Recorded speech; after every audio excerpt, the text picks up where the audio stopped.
हरे कृष्ण। ओम अज्ञानतिमिरन्धस्य ज्ञानाञ्जनशलाकया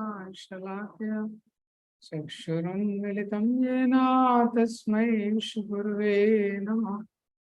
नमो विष्णुपादाय कृष्णपृष्ठाय भूतले श्रीमते भक्तिवेदांत स्वामीति नामिने।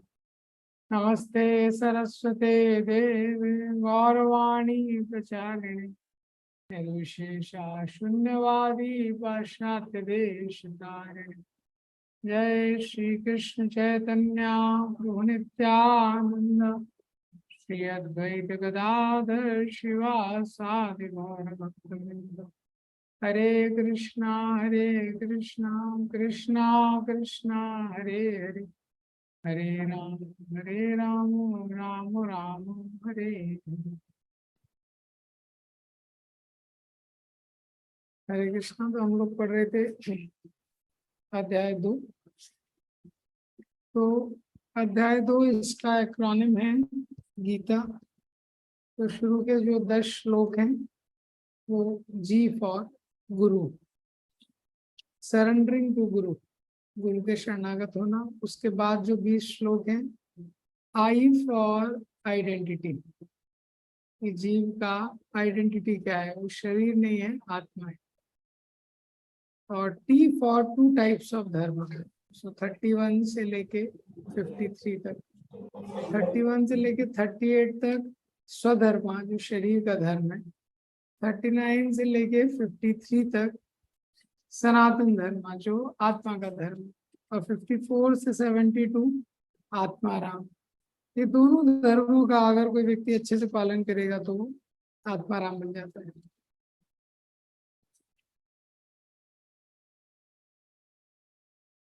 तो 18 श्लोक तक हमने देखा था लास्ट टाइम। सो 18 से 23 आज ये रिसाइट करेंगे, इस पर डिस्कस करेंगे। अंतवंत में देहा नित्योस्युक्त्या शरीरेण अनासिनो वा प्रमेयस्या तस्माद् युद्धस्व भारत। यैनं वेति हन्तारं यश्चैनं मन्यते हतम् उभोतो नाभिजानीतो नायं हन्ति न हन्यते। न जायते म्रियते वा कदाचित् नायं भूत्वा भवितवान् भूयात्। अजो नित्यो शाश्वतोऽयं पुराणो न हन्यते हन्यमाने शरीरे। वेद विनाशिनं नित्यं या एनम् अजमव्ययम् कथं सा पुरुषा पार्था कं घट्यति हन्तिकम्।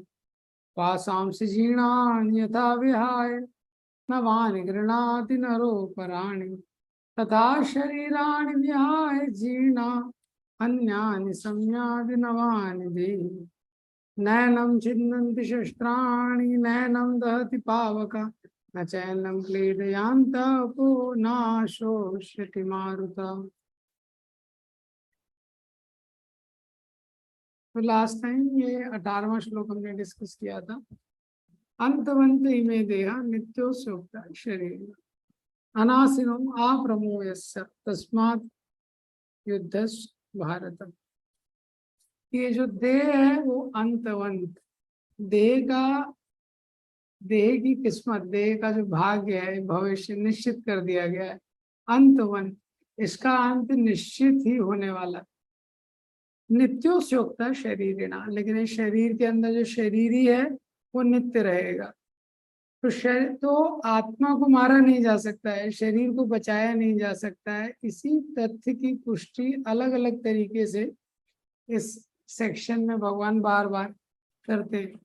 बार बार एम्फेसिस से व्यक्ति के मन में वो क्लियर हो जाता है जो कॉन्सेप्ट समझाया जा रहा है। तो भगवान ने श्लोक में अंतवंत इमे देहा, ये जो श्लोक है ये अंतवंत है। ये जो देह है नित्योस्युक्त शरीर, ये जो शरीरी है, जो आत्मा है वो नित्य है। अनाशिनो अप्रमेयस्या, तो आत्मा के कुछ लक्षण बताए गए हैं। अनाशिनो, इसका नाश नहीं किया जा सकता। अप्रमेयस्य, ये प्रमाण के परे है, इंद्रियों के प्रमाण के ये परे है। तस्मात् युद्धस्व भारत, इसलिए हे अर्जुन तुम युद्ध करो। अब 19वां श्लोक, या एनम वेति हंतारम यश्चैनम मन्यते हितम। या एनम, एनम मतलब इसको, इसको मतलब इस आत्मा को, हंतारम जो ऐसा मानता है, हंतारम की ये आत्मा मारने वाला है, यश्चैनम मन्यते हतम, या कोई ऐसा मानता है कि ये मरा हुआ है। उभौतो मतलब ये दोनों लोग, ना विजानी तो ये दोनों लोग नहीं जानते हैं, नायम हंति ना हन्यते, आत्मा ना तो मारता है ना मारा जाता है। तो यहाँ पे अर्जुन को भगवान क्या सिद्धांत बता रहे हैं कि अगर तुम सोच रहे हो कि तुम युद्ध करोगे, और तुम युद्ध करोगे और तुम्हारे द्वारा भीष्म द्रोण आदि ये लोग मारे जाएंगे, हाँ, तो ये गलत है। अगर तुम सोचोगे कि तुम मारने वाले हो और ये भीष्म द्रोण आदि मरने वाले हैं, तो ये गलत सिद्धांत है, क्योंकि सिद्धांत रूप में तो तुम आत्मा हो, तो आत्मा ना मारता है ना मरता है, तो आत्मा की तो मृत्यु हो नहीं सकती है। ये तो इसमें शोक करने का कोई मतलब नहीं है कि भीष्म द्रोण आदि मारे जाएंगे, क्योंकि मारे नहीं जाएंगे, आत्मा तो इनकी हमेशा रहेगी। ये तो प्रभुपाद जी ने लेकिन लिखा है कि यहाँ पे भगवान अर्जुन को एक सिद्धांत बता रहे हैं, हाँ, कि जो शरीर है उसके ऊपर प्रभाव होता है, जो शरीर है शरीर के ऊपर प्रभाव होता है, शरीर वैसे भी मृत है और शरीर के ऊपर ये सारा प्रभाव होता है, आत्मा ये सारे प्रभावों से परे है। उसका आगे विश्लेषण करेंगे और आगे के 2-3 श्लोकों में ये, लेकिन ये सिद्धांत का मिसयूज नहीं करना चाहिए। प्रभुपाद जी ने तात्पर्य में लिखा है, कोई सोचेगा वो कि आत्मा तो कुछ करता नहीं है, आत्मा का तो मृत्यु हो नहीं सकता है, तो किसी को शूट कर दे।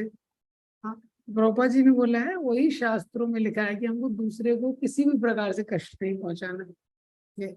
लेकिन अर्जुन को यहाँ पे अपने कर्तव्य में प्रेरित करने के लिए भगवान अलग अलग एंगल से अर्जुन को ये समझा रहे हैं कि तुम्हारे लिए युद्ध करना श्रेयस्कर है। अलग अलग एंगल से भगवान अर्जुन को कर्तव्य में प्रेरित करने के लिए सिद्धांत समझा रहे हैं। कैसे हम शरीर नहीं है, हम आत्मा है, आत्मा की मृत्यु होती नहीं है ये, और तुम सोचो कि तुम मारने वाले हो, हाँ, ना तुम मारने वाले हो ना इनकी मृत्यु होने वाली है ये। और इसको अभी आगे के श्लोक में एक्सप्लेन करेंगे। ना जायते म्रियते वा कदाचिन नायं भूत्वा भवितवान भूया अजो नित्या शाश्वतोऽयं पुराणो ना हन्यते हन्यमाने शरीरे। तो भगवान यहाँ बताते हैं ना जायते म्रियते वा कदाचिन, ना जायते ये जो आत्मा है, ना जायते इसका कभी जन्म नहीं होता है, म्रियते वा कदाचिन ना इसकी कभी मृत्यु होती। इसका मतलब क्या है कि आत्मा का ना तो जन्म होता है ना मृत्यु होती है। अब इसका अगला शब्द यहाँ पे इसी श्लोक में तीसरे लाइन में यूज किया गया है वर्ड अजो। तो अज जो शब्द है उसको भी देखेंगे तो इंग्लिश में वो भी अनबॉर्न है। अज जो शब्द है इसका भी अर्थ है क्या, अजन्मा। तो ये बाय रिपीट क्यों किया है, ना जायते ना मृत्यते, ना उसका जन्म होता है आत्मा का ना मृत्यु होती है, और अज, अज मतलब अनबॉर्न जिसने जन्म नहीं लिया है। ये दोनों सिमिलर लग रहे हैं, थोड़ा अंतर है। तो आत्मा का ना जन्म होता है ना मृत्यु होती है। और ये जो अजो शब्द है इसका मतलब क्या है, अगर हम बोलते हैं कि आत्मा एक पर्टिकुलर समय में एग्जिस्टेंस पे आया, जैसे हम बोलते हैं किसी का जन्म हुआ, तो अगर उसका जन्म हुआ है तो एक पर्टिकुलर टाइम पे एक समय पे उसका जन्म हुआ है, उसने इस संसार में एंट्री हुई है समय में, तो एंट्री हुई है तो उसका एग्जिट भी होगा। तो जो एंट्री है उसको जन्म बोलते हैं और एग्जिट को उसको बर्थ बोलते हैं। ये अजो शब्द का अर्थ है कि जो आत्मा है वो टाइम के डोमेन के परे है, ये टाइम के डोमेन के परे है। तो अनबॉर्न अजो means not just before birth, it is beyond birth in English. हाँ, केवल बर्थ से पहले नहीं, ये बर्थ के परे है आत्मा। तो यहाँ पे क्या बताया जा रहा है, ना जायते ना म्रियते वा कदाचिन, कि वर्तमान काल के में ना तो आत्मा का जन्म होता है ना इसकी मृत्यु होती है। नायम भूत्वा भवितवान भूया, और ऐसा भी नहीं है किसी एक समय पे आत्मा आया था और फिर इसकी कुछ वृद्धि हुई या भविष्य में वापस ये उत्पन्न होगा। तो पहले दो लाइनों में क्या बताया जा रहा है? पहली लाइन में बताया जा रहा है कि वर्तमान काल में ना आत्मा का जन्म हुआ ना मृत्यु हुआ, मतलब जन्म मृत्यु के परे है, जन्म मृत्यु का अभाव है आत्मा में। दूसरी लाइन में बताया जा रहा है कि भविष्य में और भूतकाल में भी ऐसा नहीं हुआ है।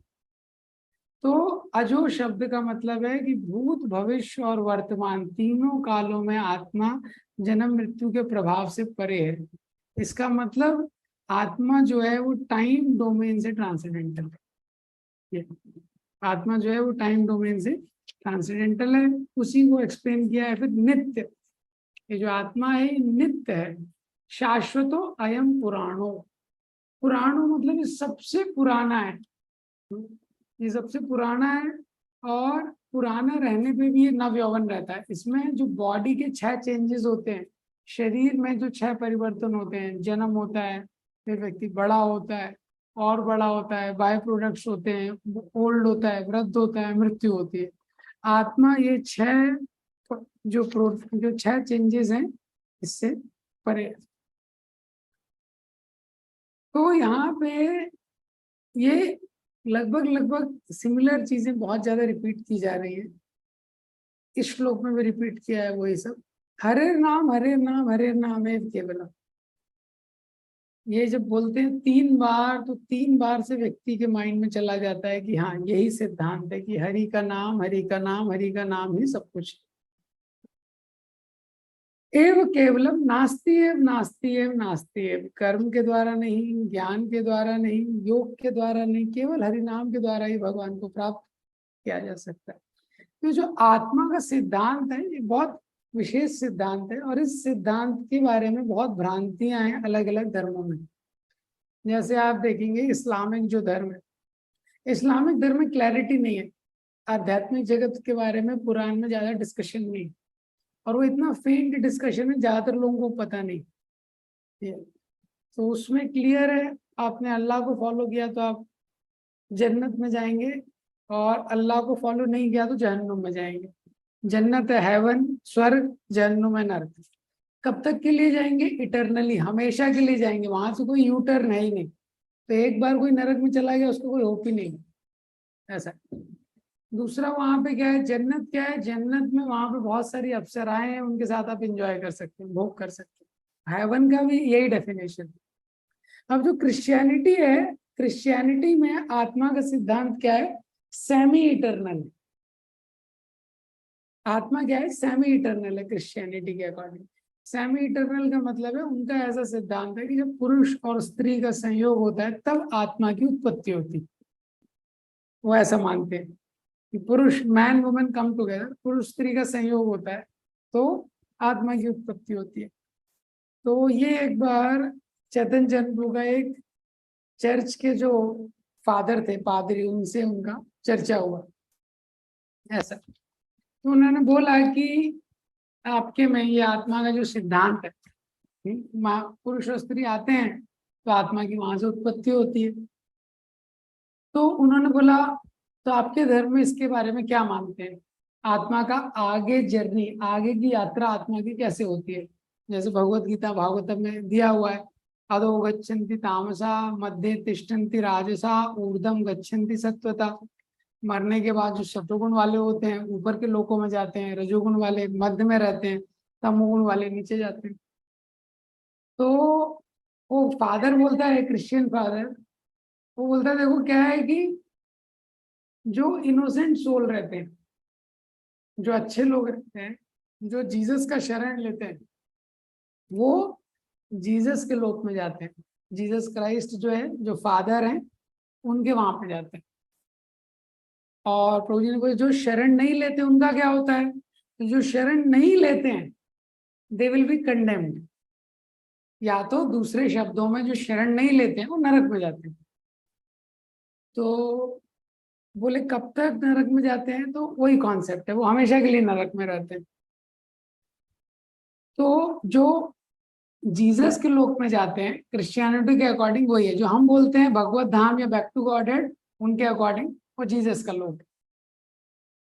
तो प्रभु जी ने प्रश्न किया चैतन्य चरण ने उस फादर से कि अच्छा, जो लोग जीसस को फॉलो करते हैं वो जीसस के पास जाते हैं, जो फॉलो नहीं करते हैं वो नरक में जाते हैं, यहाँ तक ठीक है, उनको पनिशमेंट मिलता है। अब जो लोग भगवान जीसस के पास जाते हैं वहीं रहते हैं, जो लोग नरक में जाते हैं वो नरक में ही रहते हैं। अब उन लोगों के बारे में क्या, जैसे कई कई लोग होते हैं उनका जन्म ही नहीं हो पाता, माँ के गर्भ में ही मृत्यु हो जाती है, माँ के गर्भ में भी लोगों की मृत्यु हो जाती है, तो वो कहाँ जाएंगे? तो कंफ्यूज हो गया वो सोचने लगा वो कहाँ जाएंगे। फिर वो फादर बोलता है नहीं नहीं, वो इनोसेंट है, वो सोल्स जो माँ के गर्भ में, उसने तो कोई पाप किया उसको पता ही नहीं है, तो बोले वो फादर के पास जाएंगे। बोला ठीक है। तो उन्होंने पूछा क्रिश्चियनिटी के अकॉर्डिंग मनुष्य जन्म का उद्देश्य क्या है? तो फादर ने बोला मनुष्य जन्म का उद्देश्य तो यही है कि फादर के पास जाना है या बैक टू गॉडेड जाना है, जिसको हम बैक टू गॉडेड बोलते हैं, भगवत धाम, यही मनुष्य जन्म का उद्देश्य। तो प्रभु जी ने बोला फिर सब सारे जो बच्चे हैं उनको अबॉर्शन क्यों नहीं करा देते हम लोग? क्योंकि अगर उसका जन्म होगा तो 50-50 चांसेस है, या तो नरक जाएगा और या तो जीसस के पास जाएगा। गारंटी नहीं है ना कि 100% लोग जीसस के पास जाएंगे। और जीवन का उद्देश्य क्या है? वो तो जीसस के पास जाना ही जीवन का उद्देश्य है। तो सबका अबॉर्शन करा दो तो 100% सक्सेस रेट होगा। कंफ्यूज हो गया वो, पूरी तरह कंफ्यूज हो गया। पॉइंट क्या है, इस सोल के कॉन्सेप्ट्स के बारे में बहुत भ्रांतियां हैं, और ये टेक्निकली बहुत इशू है। यूएस में कितने समय तक ये कोर्ट में केसेस चलते रहे, तो कोई बोल रहा है कि 3 महीने बाद, हाँ, जब कोई वुमेन है प्रेग्नेंट होती है कि 3 महीने बाद सोल आता है, तो 3 महीने तक आप अबॉर्शन करा सकते हैं। फिर था कि 6 महीने तक, 6 महीने बाद सोल आता है, 6 महीने बाद आप अबॉर्शन करा सकते हैं, 6 महीने तक, उसके बाद नहीं करा सकते। तो ये सब क्या है, बाकी धर्मों में ये कॉन्सेप्ट्स का एकदम क्लैरिटी नहीं है, जितना आपको सनातन धर्म में मिलेगा बाकी धर्मों में उसका बहुत कंफ्यूजन है। और उसकी वजह से उसका जो रिजल्ट है, जैसे मैंने आपको बताया यूएस के केसेस का, बहुत उसका मिसयूज किया। तो यहाँ पे बता रहे हैं कि ये जो सोल है इसका ये स्वभाव है, ये हमेशा से है, अजो नित्या शाश्वतो यम पुराणों, और ये टाइम डायमेंशन के बियॉन्ड है। जो शरीर में 6 परिवर्तन होते हैं वो आत्मा में नहीं होते। इसके बाद प्रभुपाद जी ने इस तात्पर्य में ये कोट किया है कि कैसे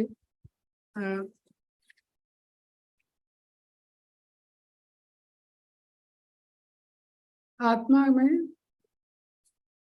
आत्मा और परमात्मा, इनके बारे में कोट किया है कि कैसे जो एक ही शरीर है इसमें दो दो पक्षी रहते हैं, जैसे आत्मा है और परमात्मा है।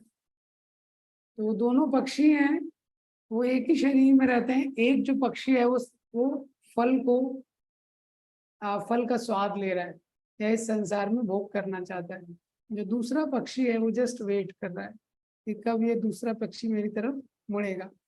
तो जो जीव है उसकी तुलना की गई है, वो पक्षी है जो संसार में अलग अलग फलों का स्वाद ले रहा है और उसके द्वारा वो भोग करना चाहता है। कई कई जन्मों के बाद जब उसको समझ में आता है ये संसार में एंजॉयमेंट नहीं है, तब वो यू टर्न लेता है, परमात्मा की तरफ मुड़ता है। तब तक परमात्मा उसका क्या है, वेट करते हैं।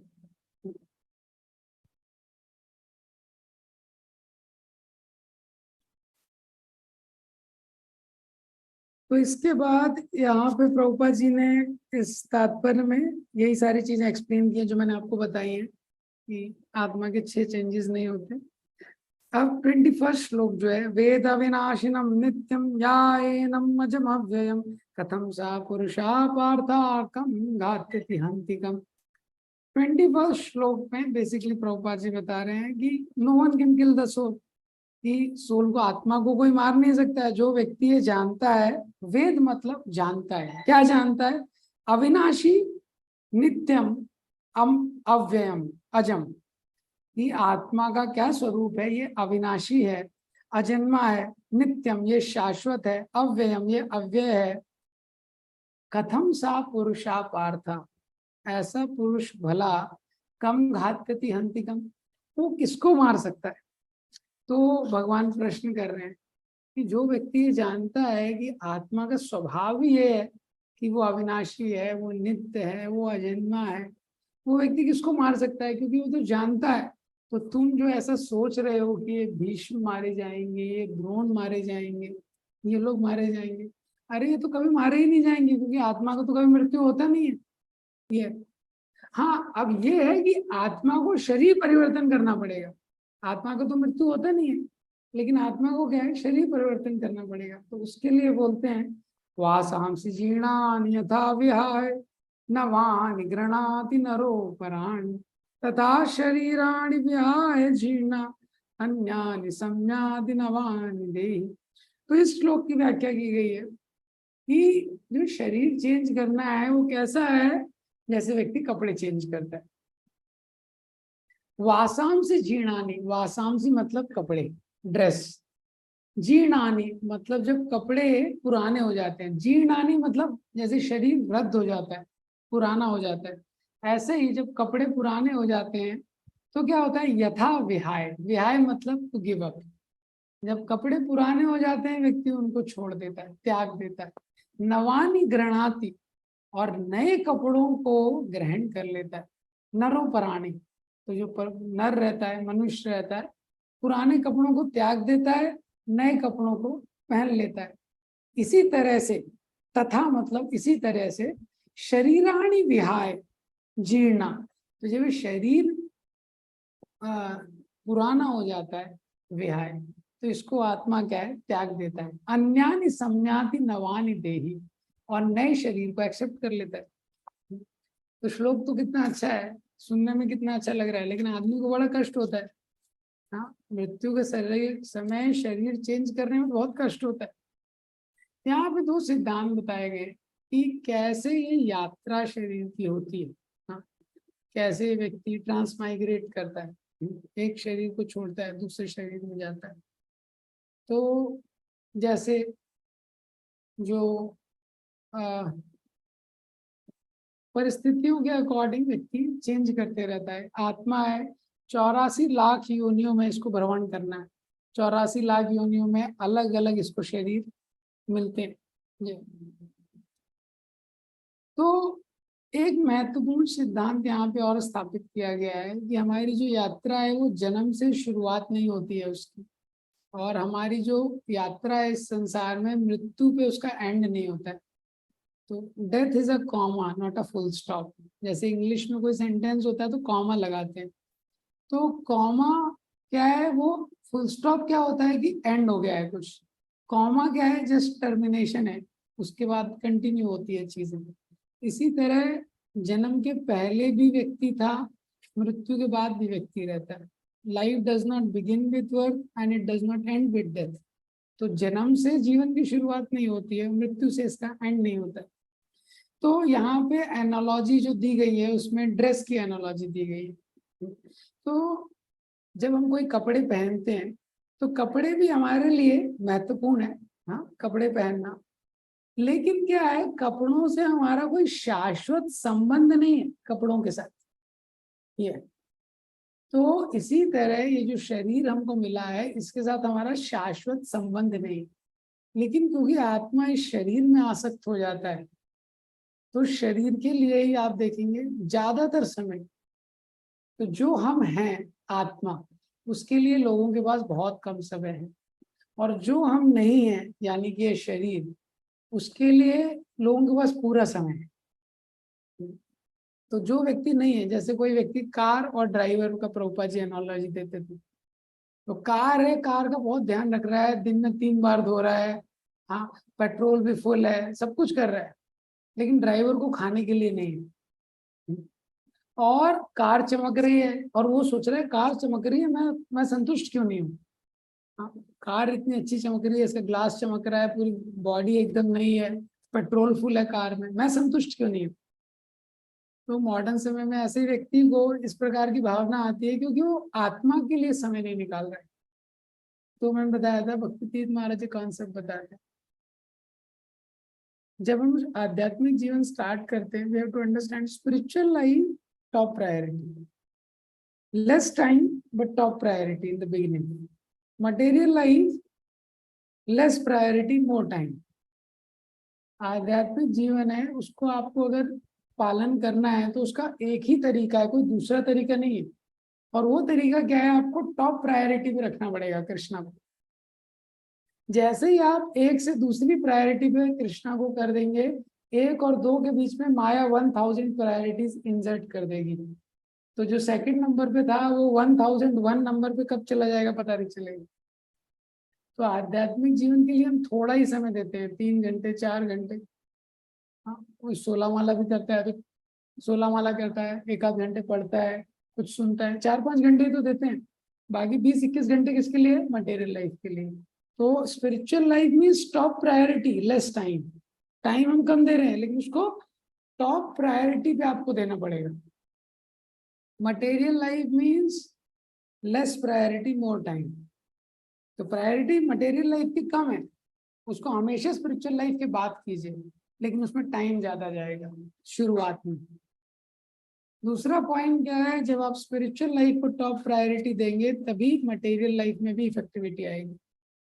तो मटेरियल लाइफ अगर कोई व्यक्ति कर रहा है बिना स्पिरिचुअल लाइफ के तो उसमें इफेक्टिविटी नहीं आएगी और हमेशा वो पेंडिंग रहेगा।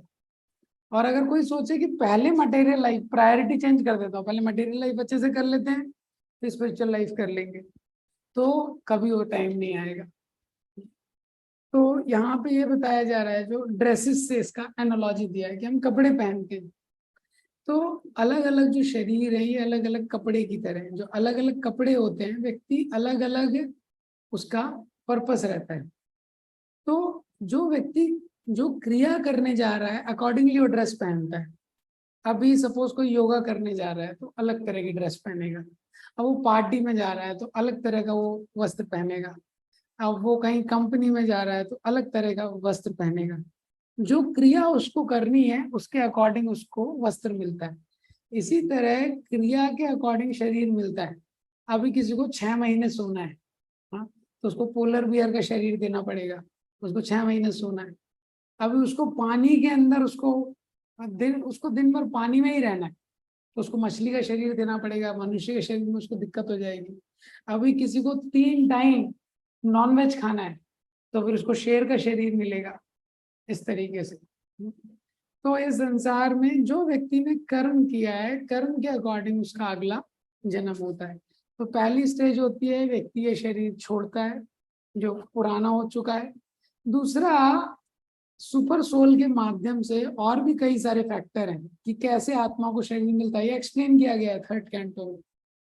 हाँ, कि सुपर सोल के माध्यम से फिर उसके लिए बहुत सारे जो फैक्टर्स हैं उनके माध्यम से उसकी यात्रा अरेंज की जाती है और फाइनली तीसरा स्टेप है, उसको नया शरीर मिलता है।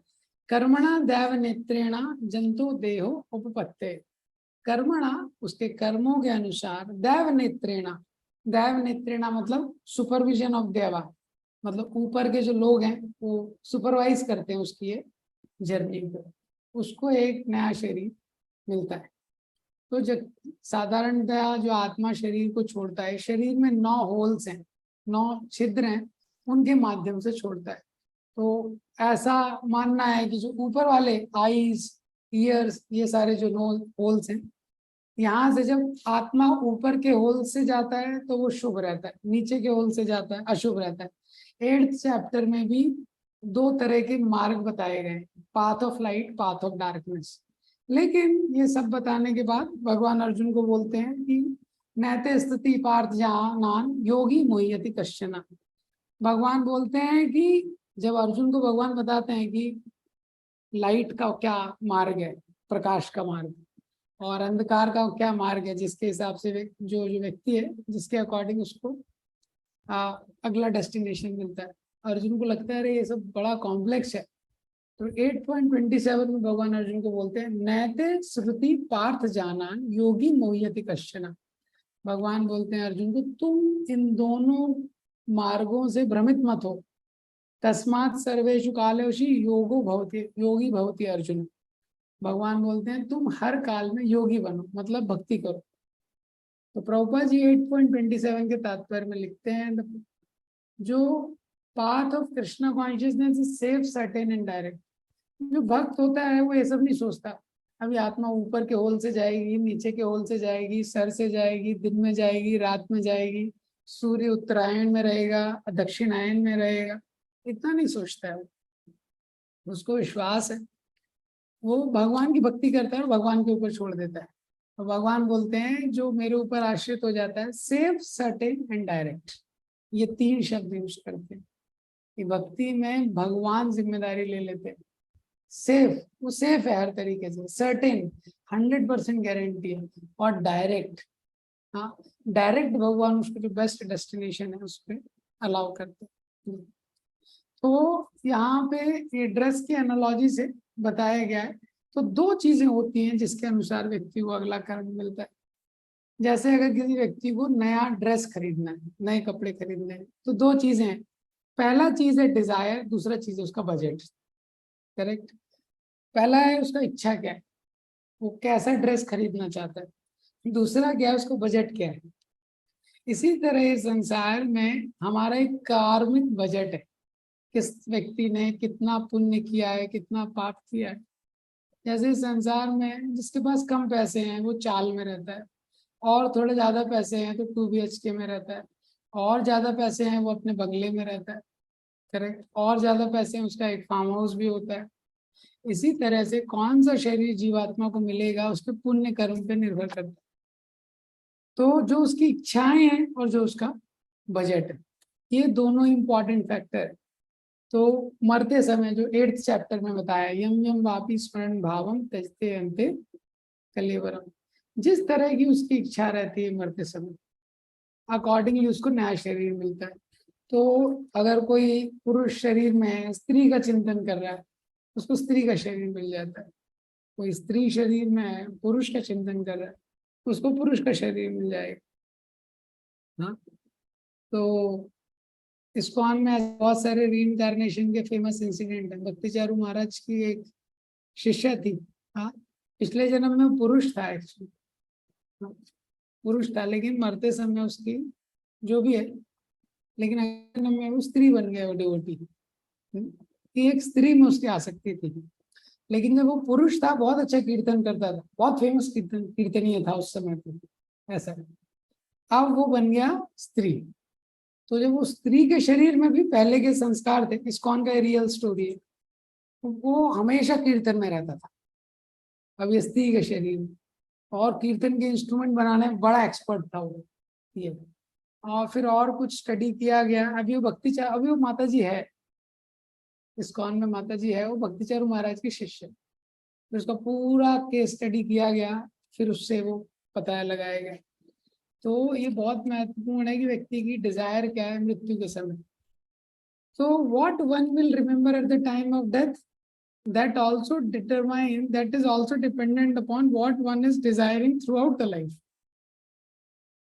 तो मृत्यु के समय कौन सा इच्छा आएगा, तो कोई बोलेगा अरे चलो मृत्यु के समय भगवान को याद कर लेंगे, अभी इतना क्या टेंशन लेना है, तो मृत्यु के समय की बात हो रही है। तो प्रभुपाद जी ने, आप देखेंगे 8.56 के तात्पर्य में लिखा है, मृत्यु के समय याद करना है तो निरंतर याद करना पड़ेगा, तभी याद आएगी, नहीं तो नहीं याद आएगी।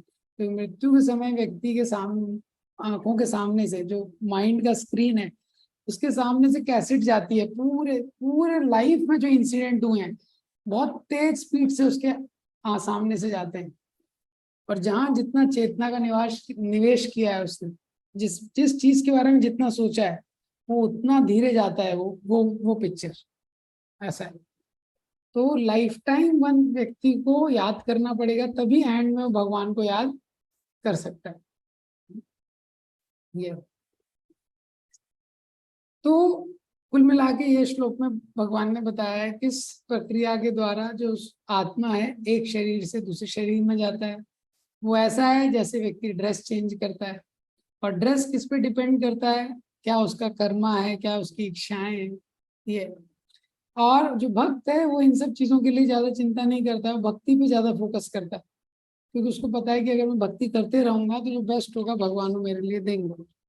अब यहाँ पे लेकिन एक प्रश्न है, क्या प्रश्न है कि भगवान अर्जुन को बोल रहे हैं, अरे ये भीष्म द्रोण मरेंगे क्या टेंशन है, तो दोनों बूढ़े हो गए हैं ऑलरेडी, और जब इनकी मृत्यु हो गई तो अभी तो बूढ़ा शरीर है इनके पास, पुराना हो गया है शरीर, मृत्यु होगी नया शरीर मिलेगा, ये तो बहुत अच्छी बात है।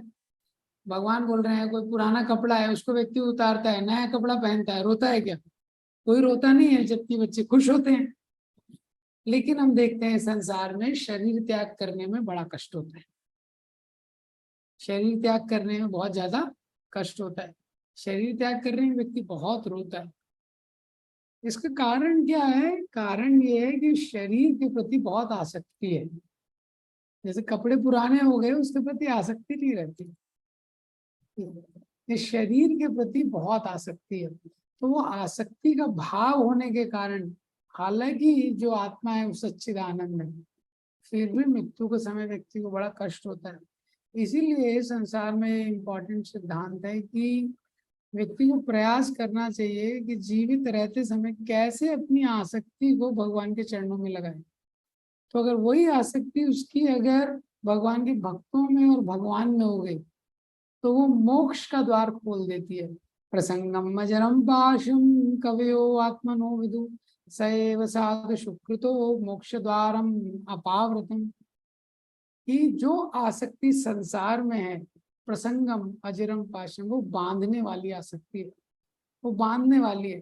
तो कल्पना कीजिए कोई व्यक्ति बंधा हुआ है तो कितने कष्ट में रहता है, कितना उसको दिक्कत होगा। जो बंधा हुआ है, हाथ पांव सब बंधे हुए हैं, वो रस्सी खुल नहीं रही है। लेकिन वही आसक्ति सएव साधु सुकृतो, भगवान के अगर महान भक्तों में हो जाती है, मोक्ष द्वार, मोक्ष का द्वार, अपावृतम, अपावृतम मतलब दरवाजा खोल देती है। कैसे? एकदम पूरा, अपावृतम मीन्स फुली ओपन, मोक्ष का द्वार पूरी तरह से खोल देती है। तो जितनी भी आसक्तियां संसार में हैं उतना हमको कष्ट होगा। ये भौतिक संसार में प्रहलाद महाराज ने हिरण्यकशिपु को यही सबसे पहला उपदेश दिया, तत्साधु मन्ये असुरवर्य देहि नाम सदा समुद्विग्न धियाम असत्ग्रहा। तो प्रहलाद महाराज बोलते हैं कि आपके दुख का कारण क्या है? आपने असत चीज को पकड़ रखा है, असत ग्रहात। तो ये शरीर असत है, शरीर के साथ शरीर के बेसिस पे जितने संबंध हैं ये सब असत है। और इस संसार में जो भौतिक संसार है, पूरा भौतिक संसार भी असत है। तो ये संसार में हमको सारे संबंधों के निर्वाह सेवा के रूप में करना चाहिए ये, लेकिन आसक्ति भगवान के प्रति होनी चाहिए। जब वो उल्टा हो जाता है, जब ये सीक्वेंस उल्टा हो जाता है, भगवान की जो भक्ति है वो हम ड्यूटी के रूप में करते हैं, और जो हार्ट है अपना संसार को दे देते हैं। है शास्त्रों के अकॉर्डिंग उल्टा होना चाहिए, हार्ट भगवान को देना चाहिए और यहाँ पे काम ड्यूटी की तरह करना चाहिए। लेकिन जब इसको उल्टा कर देता है व्यक्ति, संसार में हार्ट दे देता है, तो हार्ट डेलिकेट चीज है, अभी संसार के हाथ में दे दिया तो क्या है, उसको बहुत कष्ट झेलना पड़ता है। तो हम लोग भी देख सकते हैं अपने जीवन बहुत कष्ट है। हाँ, कष्ट का कारण ये है, आप देखेंगे असत ग्रहांक, जो असत है, जो हमेशा नहीं रहने वाला है, उसके हो जाती है। यही कारण है कि शरीर के परिवर्तन करते समय, बूढ़ा शरीर है, आत्मा को तो छोड़ना ही है, लेकिन क्या है, उसको बड़ा कष्ट होता है शरीर को छोड़ते समय ये सब करते हैं। अब इसके आगे भगवान 23 श्लोक में बताते हैं, नैनम छिन्दन्ति शस्त्राणि नैनम दहति पावका न चैनम क्लेदयान्त्योऽपि नाशोष्यति मारुत। अब जो 22 श्लोक है इसके तात्पर्य में प्रभुपाद जी ने एक श्लोक लिखा है, सामान्य वृक्षे पुरुषो निमग्ना अनीशया शोचति मोह्यमाना जुष्टान यदि पश्यन्ति अमीशमस्या महिमानमिति विति वीत शोका, महिमानम इति वीत शोका। तो अगेन प्रभुपाद जी श्लोक लिख रहे हैं कि भगवान इंतजार कर रहे हैं कब ये जो जीव है संसार से आसक्ति को छोड़ के मेरी तरफ मुड़ेगा। इतने इतने जन्मों से जो जीव है इस संसार की ओर मुड़ा हुआ है और संसार में अलग अलग फलों का स्वाद ले रहा है। कोई फल अच्छा है, कोई मीठा है, कोई खट्टा है, कोई कड़वा है, लेकिन फल कैसा भी हो इस संसार में आनंद नहीं, ऐसा। और भगवान के पास इतना पेशेंस है, अनलिमिटेड पेशेंस है। भगवान वेट कर रहे हैं, सामान्य वृक्ष पुरुष को निमग्ना, एक ही वृक्ष में दो दो पक्षी हैं। एक है जो पुरुष है, जो एंजॉयर है, निशया शोचती मुह्यमाना, और जो दूसरा है वो भोगता है, शोचती मुह्यमाना, वो हमेशा शोक और चिंता में मुह्यमाना निमग्न है।